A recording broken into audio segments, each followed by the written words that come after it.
এই গরমে নদীতে কোনো মাছ নেই, জালিয়ারা ঘাড়ে বলছি গরমে মাছ কোনো সাগরে হয় না। আমরা বহুত জালিয়া ঘাড়ে বইয়া খাইতে আছি খরচ করে, কোনো মাছই নেই সাগরে।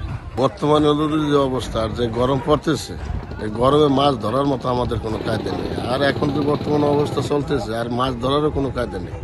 মানুষজন যাহা কিছু আছে সব গরমে দুর্বল হয়ে যাইতেছে, মাছও দুর্বল হইতে যাইতেছে সাগরের তলে।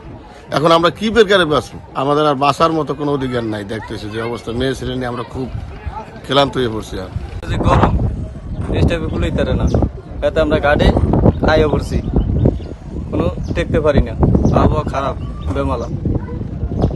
আর নদীর তনে কোনো জাল হতে কোনো বাইতে চাইতে পারি না। অবরোধ তো শেষ হয়ে গেছে, মাছের কোনো সন্তান নাই। কথাটা বোঝেন, মাছ পোনা নাই, এখন দেখা গেছে মাছ পোনা নাই বিদে দেখে তো আমরা জাল ফেরাইতে পারি না, যেন গাড়ে আছি। নদীতে একবারে নদীর মাছটা সব গেছে ধুইয়া। ইলিশ মাছ না থাকলে আর কোনো মাছ থাকে? এতদিন তো অভিযান আসলে 3 মাস, অভিযান শেষ হয়ে যান মাছ আনাস নিয়ে আমরা খরচ করি। এখন জালিয়ারা যা আছে গাড়ি বেয়ে খাইতে আছি, কি করব? নদীতে গেলে বাজারের পয়সা হয় না। আমাদের পটুয়াখালী জেলার বাউফল, দশমিনা, গলাচিপা এবং রাঙ্গাবাড়ির কিছু অংশ তেঁতুলিয়া নদীতে অভয়াশ্রম ছিল এবং জেলেরা আমাদের এই অঞ্চলে মাছ ধরা থেকে বিরত ছিল। অভয়াশ্রম শেষ হয়েছে এই মাসে, কিন্তু বাস্তবে এখন প্রচন্ড রকমের তাপদাহ চলছে। যে তাপদাহের জন্য আমাদের নদীর পানির তাপমাত্রাও বৃদ্ধি পেয়ে এখন 35 থেকে 37 ডিগ্রির মধ্যে ওঠানামা করছে। আমরা জানি সাধারণত ইলিশ 30 থেকে 32 ডিগ্রি সেলসিয়াস তাপমাত্রার মধ্যে মাইগ্রেশন করে থাকে। ইলিশের মাইগ্রেশন শুরু না হলে জালে আমাদের ইলিশ পাওয়া যাবে না।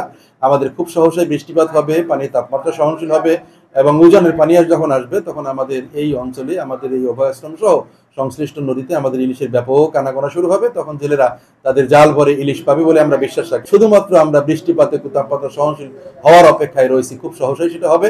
আমাদের জেলেদের জাল ভরে আবার ইলিশ উঠবে এবং অভয়াশ্রম সংশ্লিষ্ট জেলেরা যারা 2 মাস পর্যন্ত তারা আমাদের এই মাছ ধরা থেকে বিরত ছিল, তাদের মুখে হাসি পড়বে।